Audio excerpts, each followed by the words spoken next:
같이 사도신경으로 하나님 앞에 고백하며 예배 올려드리겠습니다.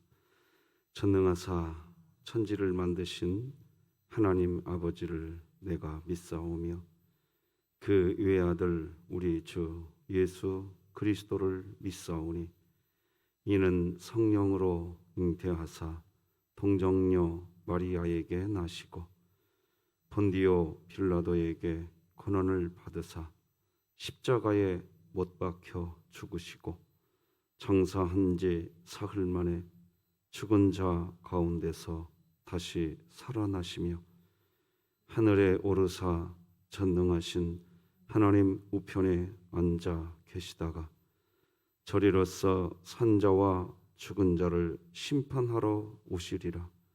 성령을 믿사오며 거룩한 공회와 성도가 서로 교통하는 것과 죄를 사하여 주시는 것과 몸이 다시 사는 것과 영원히 사는 것을 믿사옵나이다. 아멘. 우리 찬송가 204장 하나님께 찬양 드리겠습니다. 주의 말씀 듣고서 찬송가 204장 하나님께 찬양 드립니다.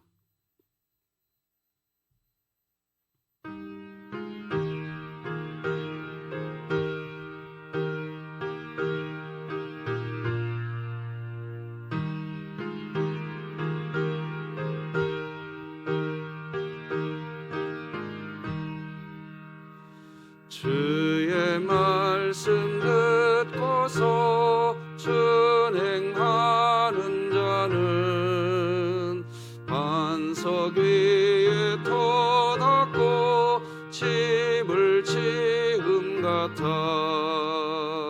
비가 와고 물나며 바람 부딪혀도 반석 위에 세운 집 무너지지 않네. 잘 짓고 잘 짓세 우리 집 잘 짓세 만세 반석 위에다 우리 집 잘 짓세. 주의 말씀 듣고도 행치 않는 자는 모래 위에 터 닦고 집을 지음 같아 비가 와고 물나며 바람 부딪힐 때 모래 위에 세운 집 크게 무너지네. 잘 짓고 잘 짓세 우리 집 잘 짓세 만세 반석 위에다 우리 집 잘 짓세. 세상 모든 사람들 집을 짓는 자리 반석 위가 아니면 모래 위에 짓네. 우리 구주 오셔서 지은 상을 줄 때 세운 공로 따라서 영영상걸 주리. 잘 짓고 잘 짓세 우리 집 잘 짓세 만세 반석 위에다 우리 집 잘 짓세. 오늘 함께 나눌 하나님의 말씀은 구약성경 잠언 14장 20절에서부터 마지막 35절까지 저와 여러분이 한 절씩 교독하시겠습니다. 잠언 14장 20절에서 35절까지 교독하십니다. 하나님의 말씀입니다. 가난한 자는 이웃에게도 미움을 받게 되나 부유한 자는 친구가 많으니라. 이웃을 업신여기는 자는 죄를 범하는 자요, 빈곤한 자를 불쌍히 여기는 자는 복이 있는 자니라. 악을 도모하는 자는 잘못 가는 것이 아니냐. 선을 도모하는 자에게는 인자와 진리가 있으리라. 모든 수고에는 이익이 있어도 입술의 말은 궁핍을 이룰 뿐이니라. 지혜로운 자의 재물은 그의 면류관이요, 미련한 자의 소유는 다만 미련한 것이니라. 진실한 증인은 사람의 생명을 구원하여도 거짓말을 뱉는 사람은 속이느니라. 여호와를 경외하는 자에게는 견고한 의류가 있나니 그 자녀들에게 피난처가 있으리라. 여호와를 경외하는 것은 생명의 셈이니 사망의 그물에서 벗어나게 하느니라. 백성이 많은 것은 왕의 영광이요, 백성이 적은 것은 주권자의 패망이니라. 노하기를 더디하는 자는 크게 명철하여도 마음이 조급한 자는 어리석음을 나타내느니라. 평온한 마음은 육신의 생명이나 시기는 뼈를 썩게 하느니라. 가난한 사람을 학대하는 자는 그를 지으신 이를 멸시하는 자요, 궁핍한 사람을 불쌍히 여기는 자는 주를 공경하는 자니라. 악인은 그의 환난에 엎드러져도 의인은 그의 죽음에도 소망이 있느니라. 지혜는 명철한 자의 마음에 머물거니와 미련한 자의 속에 있는 것은 나타나느니라. 공의는 나라를 영화롭게 하고 죄는 백성을 욕되게 하느니라. 슬기롭게 행하는 신하는 왕에게 은총을 입고 욕을 끼치는 신하는 그의 진노를 당하느니라. 아멘. 2박 3일 동안 임원수련회 잘 다녀왔습니다. 새벽마다 함께 기도해 주신 분들께 감사합니다. 그리고 어제 기쁜 소식이 하나 있어요. 우리 이양칠 장로님, 백성승 권사님 할머니 할아버지가 되셨습니다. 참 귀한 가정에 믿음의 대가 잘 이어져 가기를 축복합니다. 자, 우리 다 같이 오늘도 함께 선포하십시다. 시작. 하나님의 말씀이 나를 신방하게 하라. 이 또한 지나가리라. 아멘. 자, 시편 말씀 시작. 내 영혼아, 네가 어찌하여 낙심하며 어찌하여 내 속에서 불안해하는가? 너는 하나님께 소망을 두라.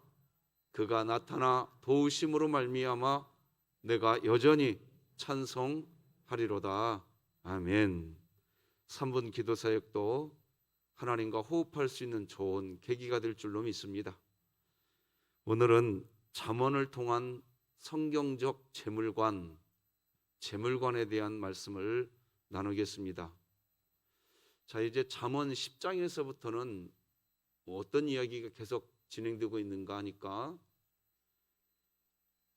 우리가 왜 바늘로 찌르듯 하는 하나님의 말씀을 왜 들어야 되는가? 그리스도인이 되고 난 뒤에 자기 양심에 찔리는 데는 바늘로 찌르는 듯한 그 말씀을 왜 들어야 되는가 하는 것들을 하나하나 이야기하는 겁니다. 자, 그런데 여러분 일단 성경책으로 한번 보십시다. 20절, 오늘 본문 20절을 좀 먼저 보십시다. 여러분 성경책으로 한번 봐보세요. 가난한 자는 이웃에게도 무엇을 받게 되나? 가난한 것이지 죄된 것은 아니잖아요. 그죠? 아니 근데 왜 가난한 자가 미움을 받게 되나요? 가난한 자는 가난한 것이지 잘못한 것이 아니잖아요. 이게 미움받으면 안 되잖아요. 근데 이 세상은 은근히 그렇게 됩니다. 아니 가난한 것도 힘든데 이 세상은 가난하면 은근히 미움받습니다. 어떤 상황에 처하게 되면.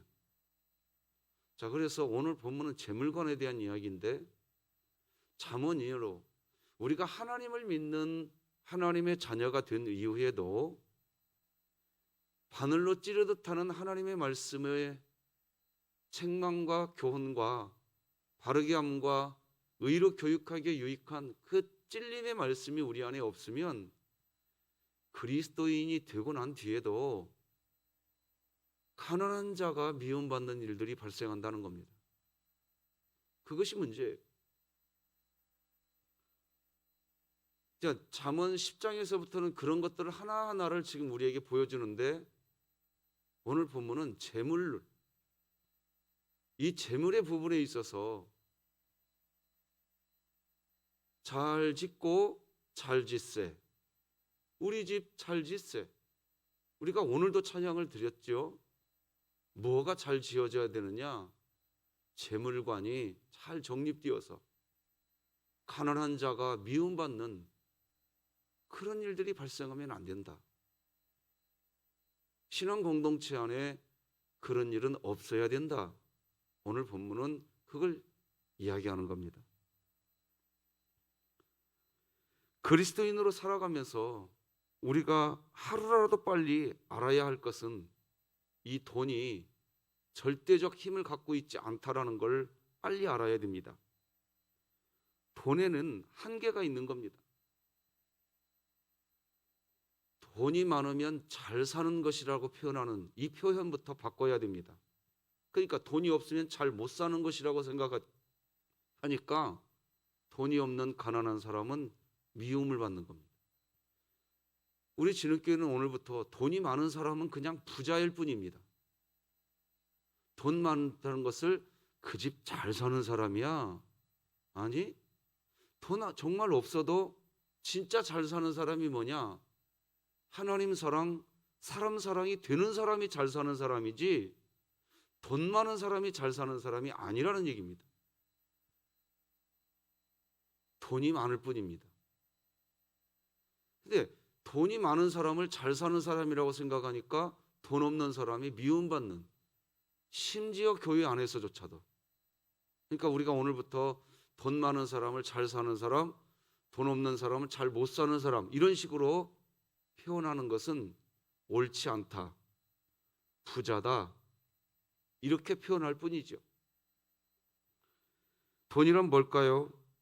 돈과 신앙, 돈과 인격은 어떤 상관관계를 가지고 있는가 하는 내용입니다.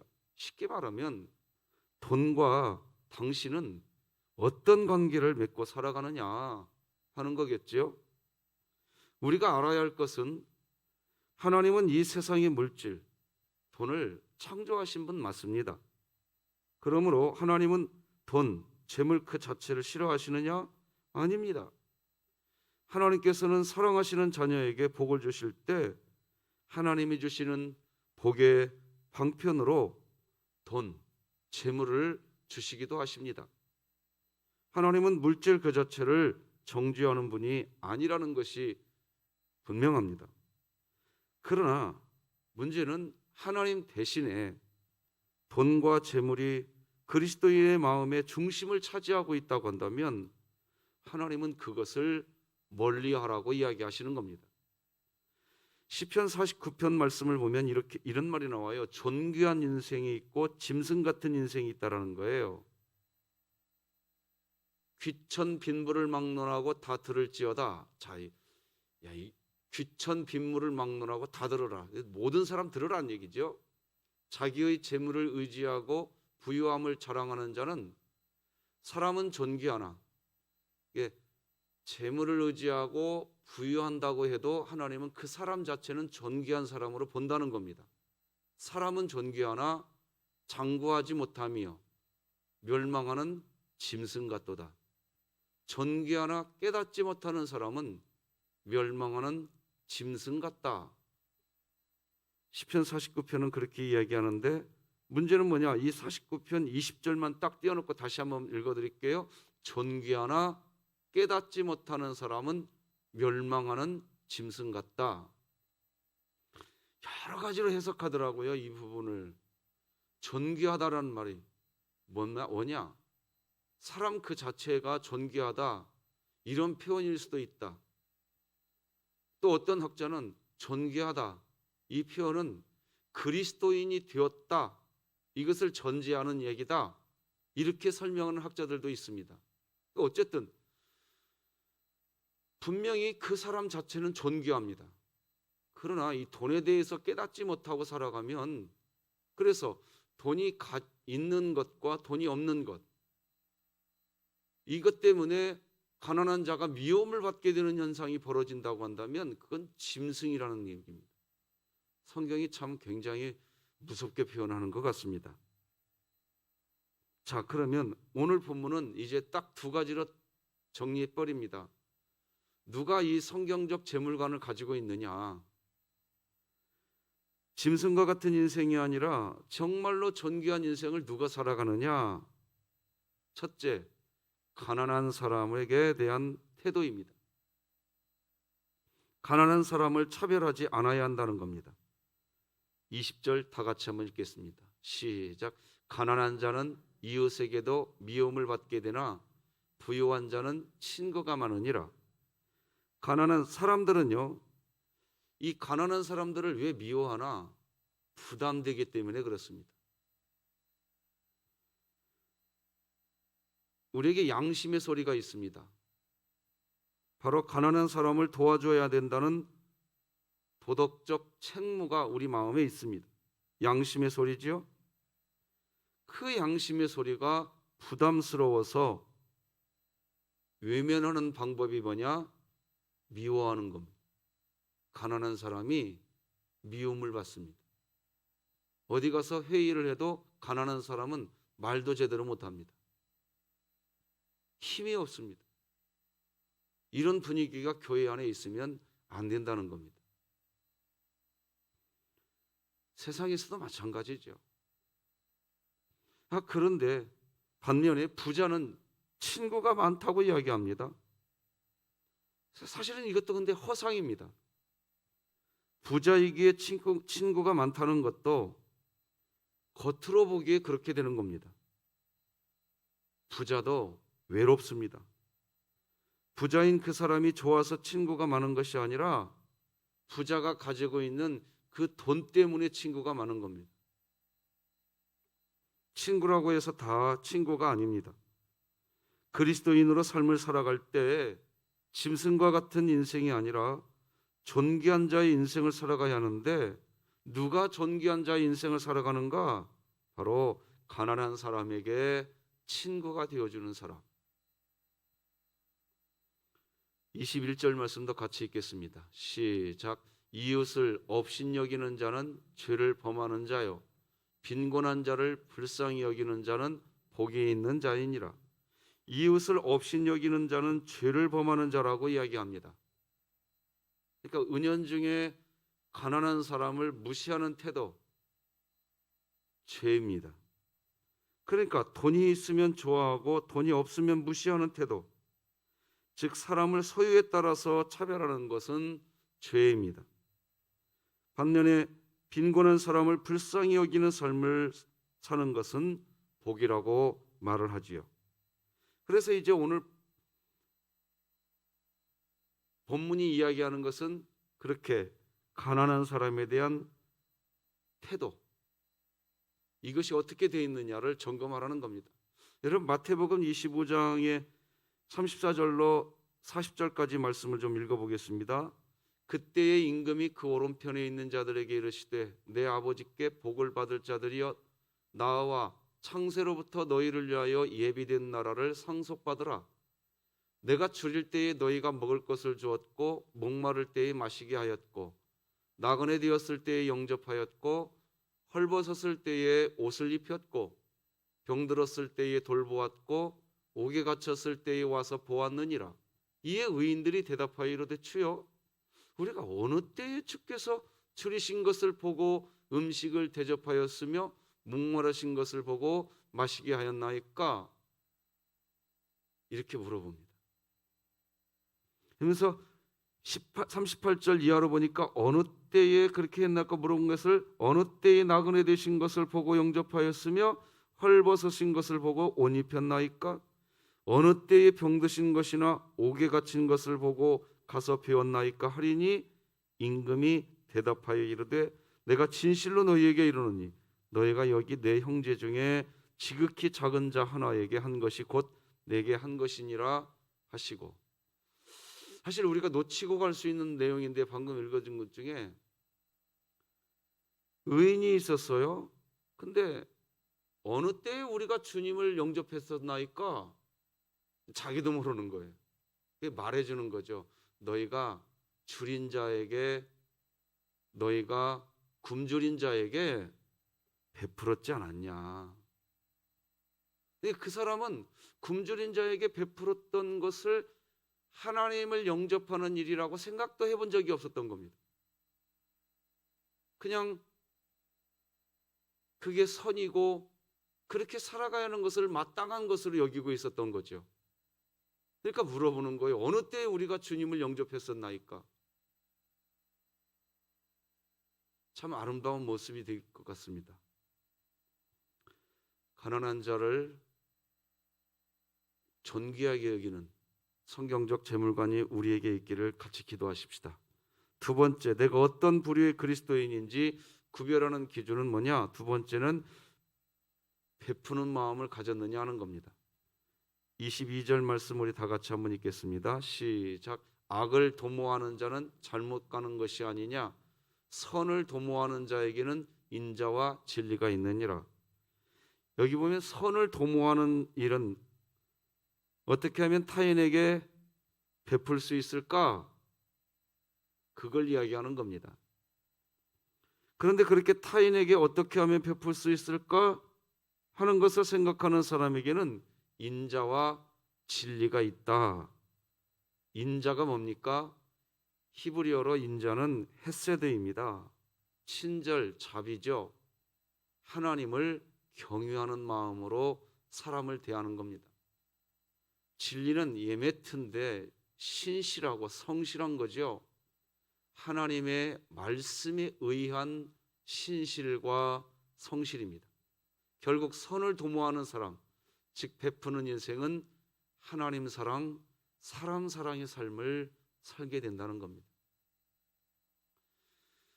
우리가 온 선지자의 율법과 강령이라고 하는 하나님 사랑, 사람 사랑이 신약 성경에서 한번 딱 나와서 성경 66권을 정립했다. 그게 아닙니다. 성경 구석구석을 보면 결국 이걸 이야기합니다. 하나님 사랑, 사람 사랑.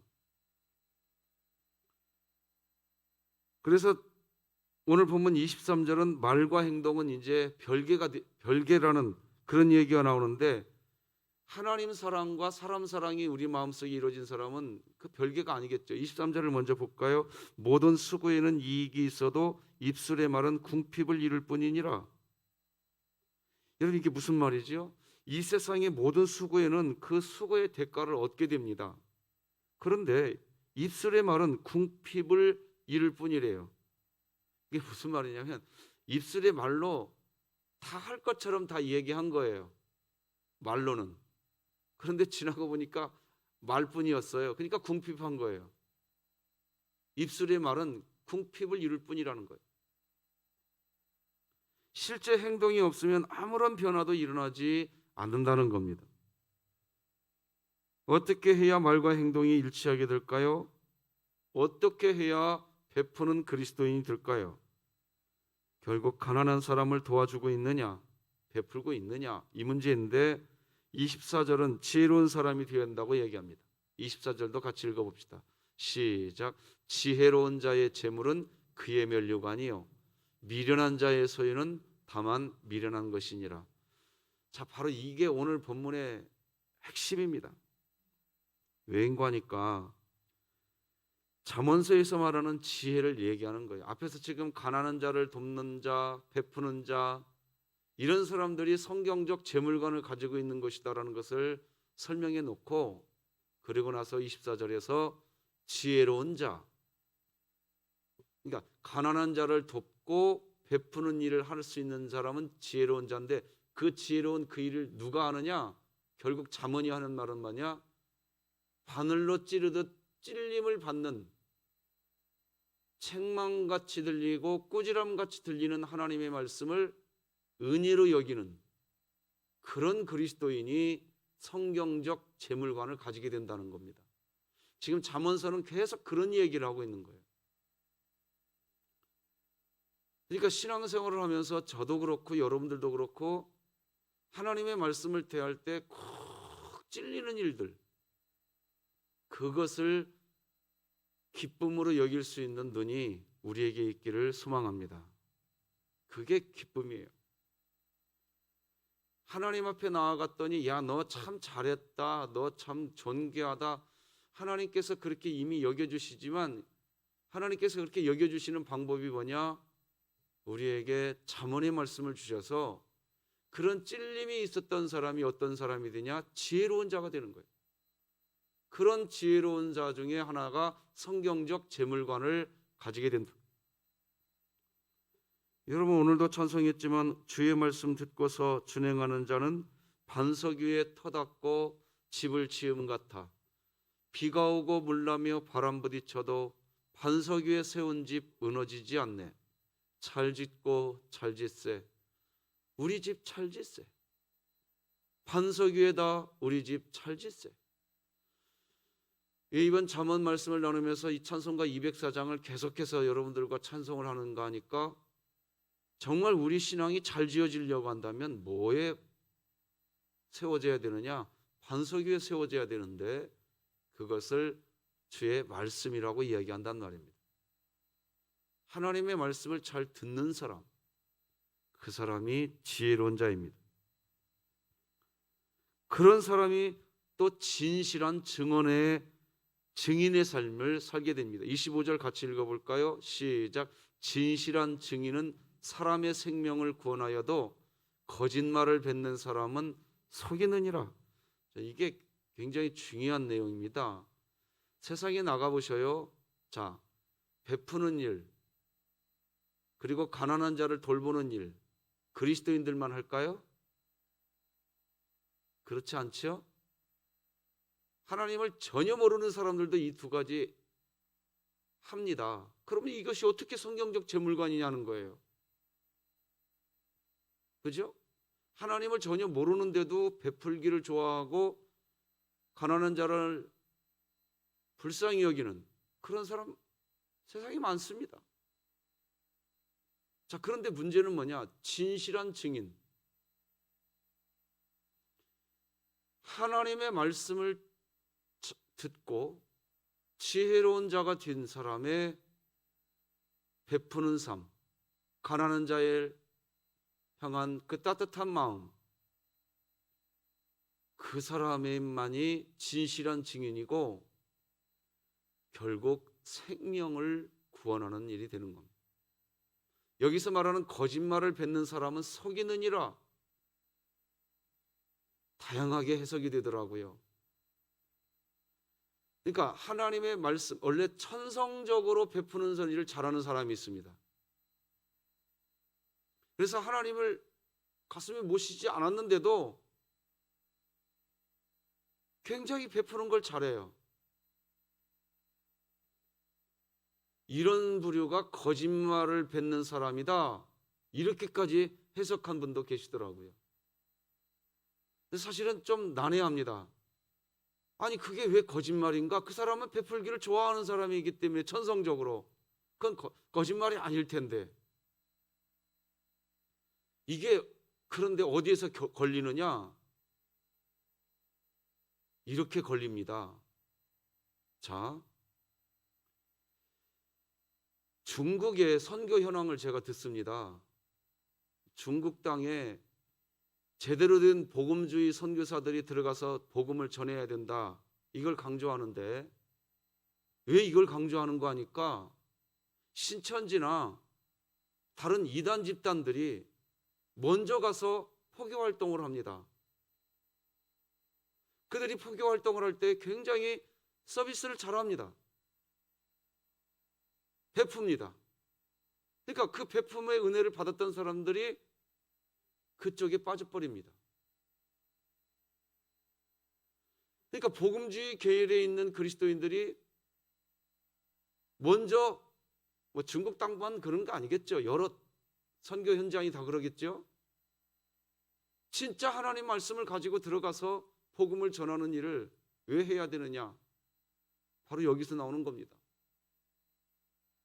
선을 베풀기는 베푸는데 그 선 베푼 따뜻한 마음 때문에 돌봄을 받은 사람이 하나님과 더 멀어져 버릴 수 있다는 얘기입니다. 더 멀어져 버립니다.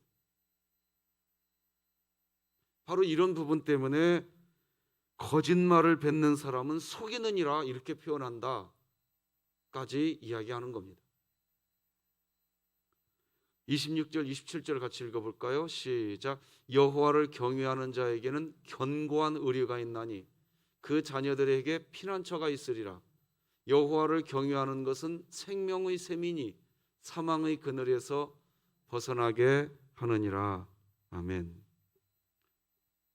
그러니까 결국 하나님을 경외하는 마음으로 가난한 자를 돕고 베풀고 있는 사람, 그런 사람으로 세워지는 그리스도인들이 여호와를 경외하는 견고한 의뢰가 있는 사람이 되는 겁니다. 말씀 맺겠습니다. 우리는 그리스도인입니다. 그렇게 더욱 돈 재물관이 분명해야 합니다. 재물관이 분명하지 않아서 재물이 중심이 되면 짐승과 같은 인생이라고 하십니다. 그래서 오늘 본문은 재물관이 분명한 그리스도인의 두 가지 특징을 이야기합니다. 첫째, 가난한 사람을 도와주느냐, 둘째, 베푸는 삶을 사느냐 하는 것입니다. 그러면 어떤 그리스도인이 그런 두 가지 특징을 가질 수 있느냐? 바로 하나님의 잠언, 신앙생활을 하면서 자신을 책망하듯 하고 꾸지람하시듯 하는 하나님의 말씀 앞에서 그 말씀에 순종하는 그리스도인, 그래서 지혜를 가진 사람만이 그렇게 할 수 있다고 하십니다. 세상에서 하나님을 몰라도 가난한 사람을 돕고 베푸는 인생을 사는 분들이 많이 있습니다. 하지만 잠언의 말씀을 듣고서 순종하는 그리스도인만이 베풀고 섬기는 일을, 가난한 사람을 돕는 일을 통해서 생명의 샘이 되고 생명 곧 영혼을 구원하는 일을 하게 됩니다.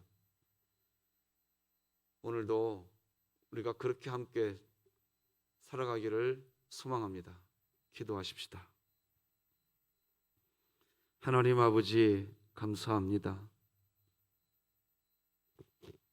가난한 자에게 베품의 손을 넉넉히 가질 수 있는 그리스도인이 되게 하여 주시옵소서.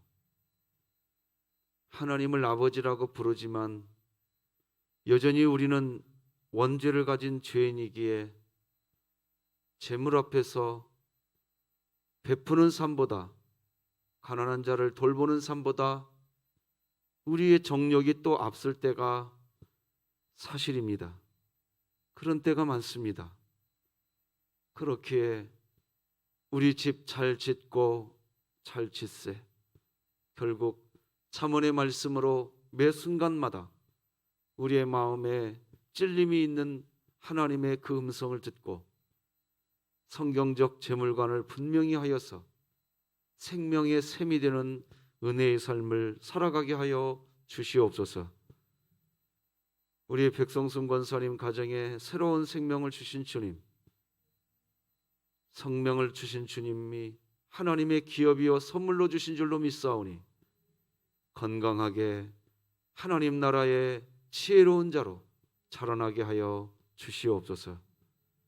우리 사랑하는 모든 지능의 가족들, 오늘 하루도 삶을 살아가는 인생의 발걸음 걸음 위에 우리 아버지 하나님께서 지혜로운 자의 인생으로 이끌어 주셔서 하루의 일과를 마치고 난 뒤에 우리들의 심령 안에서부터 생명의 샘이 솟아나는 영혼의 기쁨과 감사의 삶, 샬롬의 삶을 살아가게 하여 주시옵소서. 우리와 함께 하신 하나님께 감사하오며 예수님의 이름으로 기도드립니다. 아멘. 하늘에 계신 우리 아버지여, 이름이 거룩히 여김을 받으시오며 나라가 임하시오며 뜻이 하늘에서 이루어진 것 같이 땅에서도 이루어지이다. 오늘 우리에게 일용할 양식을 주시옵고 우리가 우리에게 죄 지은 자를 사하여 준 것 같이 우리 죄를 사하여 주시옵고 우리를 시험에 들게 하지 마시옵고 다만 악에서 구하시옵소서.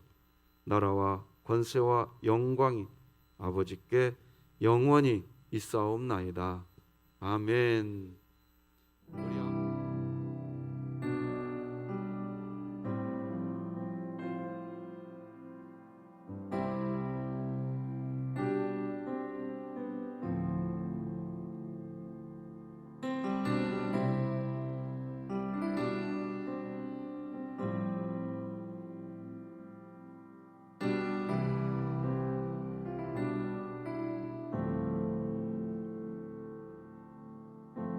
내 안에 가장 귀한 것 예수를 알미라.